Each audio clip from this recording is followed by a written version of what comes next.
Parliament വർഷകാല സമ്മേളനം ഇന്ന് അവസാനിക്കുകയാണ്. സുപ്രധാനമായ പല ബില്ലുകളും ഇക്കുറി ചർച്ചയില്ലാതെയാണ് പാസാക്കിയത്. വിദ്യാർത്ഥികൾക്കെതിരായ പോലീസ് നടപടിക്ക് പുറമെ അയോധ്യ രാമക്ഷേത്ര വിഷയവും ചർച്ച ചെയ്യണമെന്ന് പ്രതിപക്ഷം ആവശ്യത്തിൽ ഉറച്ചു നിൽക്കുകയാണ്. ഇന്നും സഭ പ്രതിഷേധങ്ങൾക്ക് സാക്ഷ്യം വഹിക്കാൻ തന്നെയാണ് സാധ്യത.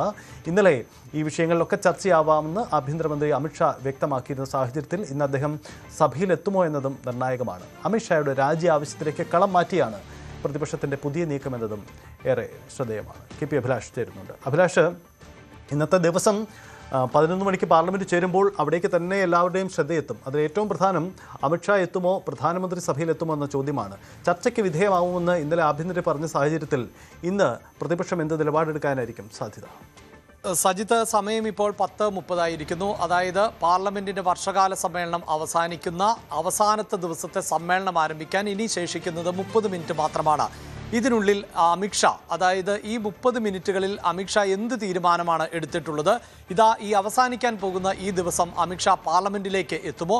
ചോദ്യങ്ങൾക്ക് അമിത്ഷാ മറുപടി നൽകുമോ? ആ സസ്പെൻസ് ഇപ്പോഴും നിലനിൽക്കുകയാണ്. അമിത്ഷാ സഭയിലേക്ക് എത്തിയാലും ഇല്ലെങ്കിലും പ്രതിപക്ഷ പ്രതിഷേധങ്ങളാൽ സ്തംഭിച്ച ഒരു വർഷകാല സമ്മേളനത്തിനാണ് ഇന്ന് തിരശ്ശീല വീഴുന്നത്. കഴിഞ്ഞ ദിവസങ്ങളിൽ എല്ലാം തന്നെ വ്യാപകമായ പ്രതിഷേധം ആയിരുന്നു പ്രതിപക്ഷം 2 സഭകളിലും ഉയർത്തിയത് എങ്കിൽ പോലും ചോദ്യങ്ങൾക്ക് മറുപടി നൽകാനോ സഭയിൽ എത്താനോ അമിത്ഷാ തയ്യാറായില്ല. അത് വലിയ വിമർശനങ്ങൾക്കാണ് വഴിവെച്ചത്. കഴിഞ്ഞ ദിവസങ്ങളിൽ ഉടനീളം സഭാ നടപടികൾ തൻ്റെ മുറിയിലിരുന്നു കൊണ്ട് നിരീക്ഷിക്കുകയായിരുന്നു അമിത്ഷാ ചെയ്തത് എന്ന വിമർശനം ആണ് ഇപ്പോൾ പ്രതിപക്ഷം ഉന്നയിക്കുന്നത്.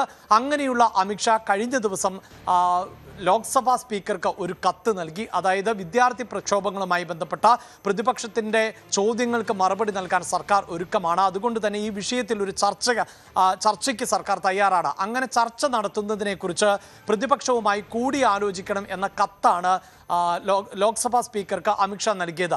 ഈ കത്ത് നൽകിയ നടപടിയും വലിയ തോതിലുള്ള പ്രതിഷേധത്തിനാണ് വഴിവെച്ചിട്ടുള്ളത്. അതായത് ഇന്ത്യയുടെ പാർലമെന്റിൽ ഏറ്റവും പ്രധാനപ്പെട്ട ചർച്ചകൾ നടക്കുമ്പോൾ അതിൽ ഹാജരാകേണ്ട, സാന്നിധ്യമാകേണ്ട അമിത്ഷാ സഭയ്ക്ക് പുറത്ത് ഇത്തരത്തിൽ നീക്കങ്ങൾ നടത്തുന്നു, സഭയ്ക്ക് പുറത്ത് പ്രതിഷേധിച്ചു എന്നുള്ളത് സഭാംഗങ്ങളെ അപമാനിക്കുന്ന തരത്തിൽ ഉള്ള ഒന്നായിട്ടാണ് പ്രതിപക്ഷം ഇപ്പോൾ ഉയർത്തിക്കാണിക്കുന്നത്. അങ്ങനെ അമിത്ഷായുടെ രാജി ആവശ്യത്തിലേക്ക് കൂടിയാണ് ഇപ്പോൾ പ്രതിപക്ഷം കടന്നിട്ടുള്ളത്. എന്തായാലും നീറ്റ് ചോദ്യപേപ്പർ ചോർച്ചയിൽ ഉണ്ടായ പ്രതിഷേധം ആയിരുന്നു ഈ സമ്മേളന കാലയളവിൽ രാജ്യത്ത് വലിയ തോതിൽ ചർച്ചയ്ക്ക് വഴിയൊരുക്കിയത്. CJPയുടെ പ്രതിഷേധത്തെ തുടർന്ന് വിദ്യാഭ്യാസ മന്ത്രിക്ക് രാജിവെക്കേണ്ടതായി വന്നു. അതിനുശേഷം ആ വിഷയം പ്രതിപക്ഷ പാർട്ടികൾ ഏറ്റെടുത്തു. അതോടൊപ്പം തന്നെയായിരുന്നു അയോധ്യയിലെ വ്യാപകമായ അഴിമതിയുമായി ബന്ധപ്പെട്ട വിവരങ്ങൾ പുറത്തു വന്നത്. ഈ 2 വിഷയങ്ങളിൽ, അയോധ്യ വിഷയത്തിൽ പ്രധാനമന്ത്രിയും ചോദ്യപേപ്പർ ചോർച്ചാ വിഷയത്തിൽ ആഭ്യന്തരമന്ത്രിയും മറുപടി നൽകണം എന്നാവശ്യപ്പെട്ടുകൊണ്ടുള്ള പ്രതിഷേധത്തിൽ ആണ് ഈ വർഷകാല സമ്മേളനം മുങ്ങിപ്പോയത്. അപ്പോൾ പോലും പ്രതിപക്ഷത്തെ അഭിസംബോധന ചെയ്യാനോ അവരുടെ ചോദ്യങ്ങൾക്ക് മറുപടി നൽകാനോ ആഭ്യന്തരമന്ത്രി എത്തിയില്ല എന്നതുകൊണ്ട് തന്നെയാണ് ഇന്നത്തെ ദിവസം ഈ സസ്പെൻസിൽ നിറയുന്നത്. ഒപ്പം ഈ പ്രതിഷേധങ്ങളൊക്കെ ഉണ്ടാകുമ്പോഴും ഏറ്റവും പ്രധാനപ്പെട്ട 20 ബില്ലുകൾ ഈ വർഷകാല സമ്മേളനത്തിൽ പാസ്സാക്കിയെടുക്കാൻ കേന്ദ്ര സർക്കാരിന് സാധിച്ചിട്ടുണ്ട്. അതിൽ മലയാളികളെ സംബന്ധിച്ചിടത്തോളം ഏറ്റവും പ്രധാനപ്പെട്ടതായി പറയേണ്ടത് കേരളം എന്ന നാമകരണം മാറ്റിക്കൊണ്ടുള്ള ബില്ലാണ്.